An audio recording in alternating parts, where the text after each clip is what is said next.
Hi, Jim here. This is the middle of July 2026. Get that out of the sun. And so there's a lot of things that we can process that we get too much of, and we can do what's called a quick freeze. Um, an example would be so you can see those peaches up there.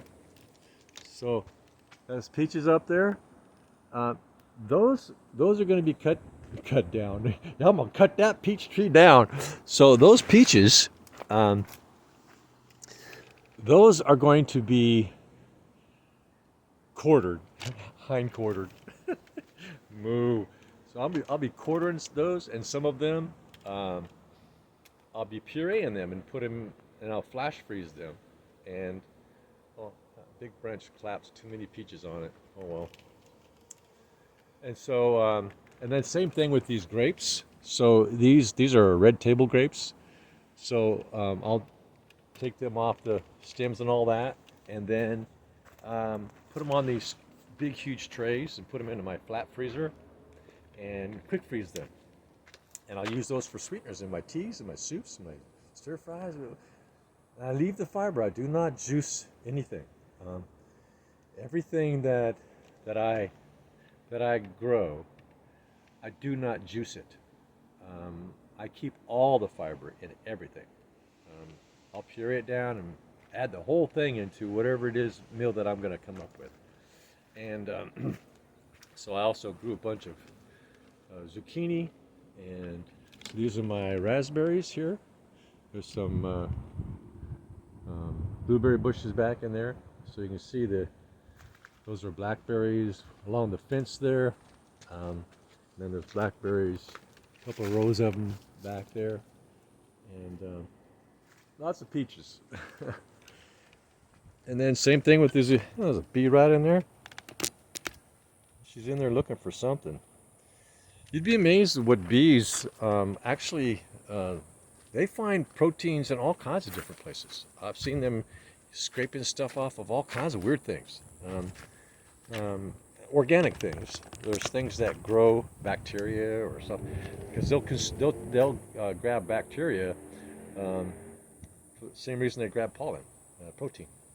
And so yeah, so I got a bunch of zucchini plants in there, tomato plants. So there's lemon cucumbers. It's oh, getting dry. Say what? These things need to be watered every day. There's cucumbers, so I don't have to water those. And so I water everything every day. Last night I didn't water back here because it was cooler, but plants still need watering. And so I just moved some soil around, and a bunch of spinach came up, and got some snow peas back there. I planted. This is I plant certain things for winter gardening. So I'm curious. So I wonder if this will survive the winter because I got a lot of things that survive the winter, whether it be kale, chives. I get them all through the winter around here. And so I'll experiment with certain plants and see if I get them through the winter and continue to get produce through the winter. And so that's kind of it for back here. Got all kinds of kale that all that stuff will survive the winter. All those kales right there um, survive the winter. And I've got a bunch of green beans um, these particular vining green beans, they will not survive the winter. I don't think any green beans will survive the winter. Um, but and neither will the zucchini plants. Uh, so they're perennial. So what was that? The other way around. So those are the green beans. Um, Planted those in April. They came up in April, around April 1st. I started them in a jar. I get a bucket of those, good sized bucket of those every day. And I just planted a bunch of more peas. So all through here, I'm going to have what's called winter peas, sweet peas. That's what's going to be. Well, you can see them already coming up there. Um, I start those in a jar. So I take the ones that germinate, the little sucker that comes out, and then I plant those once they germinate. And so then I get these strawberries, and I get enough of those so that I will have those during the winter in little containers. I'll flash freeze those, and I'll have strawberries all all winter. And same thing with these figs. These are, this is like biting into candy, like balls of candy. They're so sweet. Even the outside is sticky a little bit from because they're so heavy with sugar, right? But sugar, you know, if you got sugar mixed with good fiber and all the polyphenols and antioxidants, that's okay, right? That's a good thing. And so this thing's gonna have figs all the way up to the top. Looks like, yeah. And same thing. So all this stuff, those get flash frozen as well. So I'll leave them whole, and I'll put them on a tray, and I'll put those in the freezer for a flasher. I'll flash freeze those, and then put them in a container and eat those also periodically through the winter. They're a little bit mushy when I start to thaw them out, but I don't thaw them out all the way. I thaw them out kind of like to the point where they're like an ice cream kind of texture, and then I eat them. Same thing with my pitted cherries.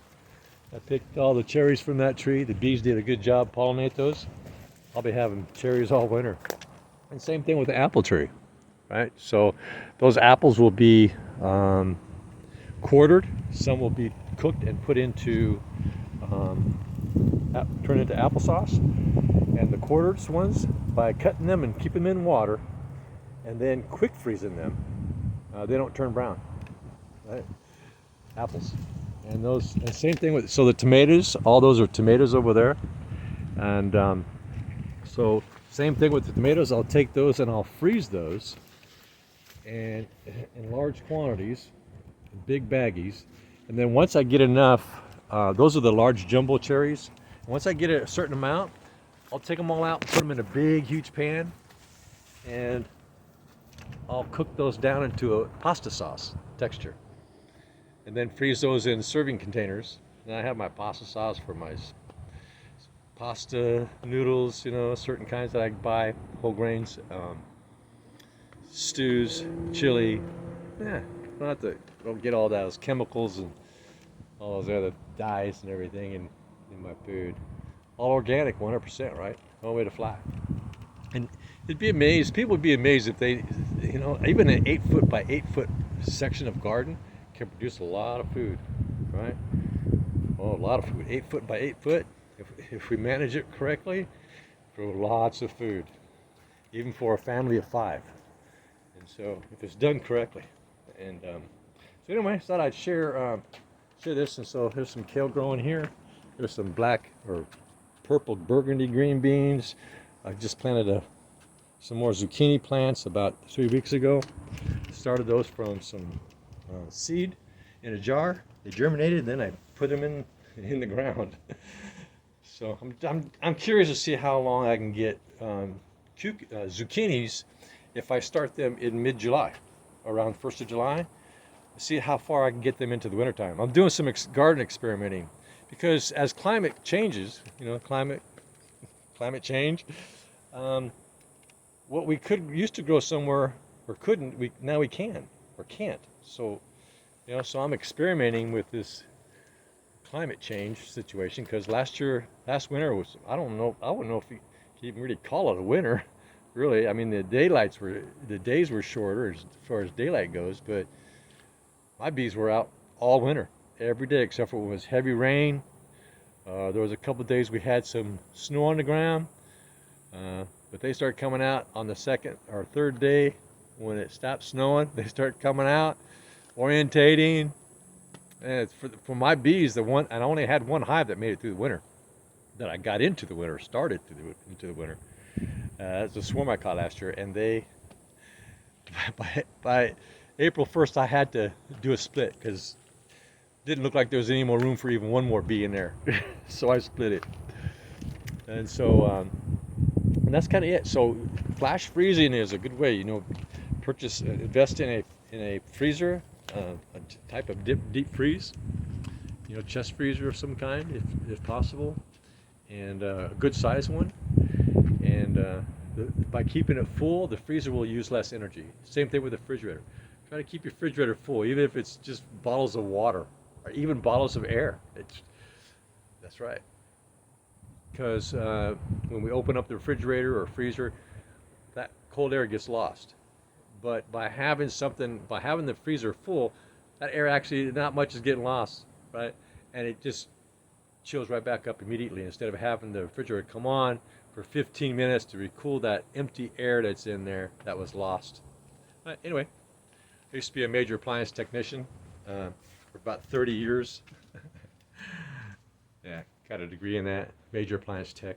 So, yeah, there you go. All right, please subscribe, thumbs up, ring the bell, click the like, leave a comment, and you have a good day now. Yep, bye. Everything's growing so wild around here.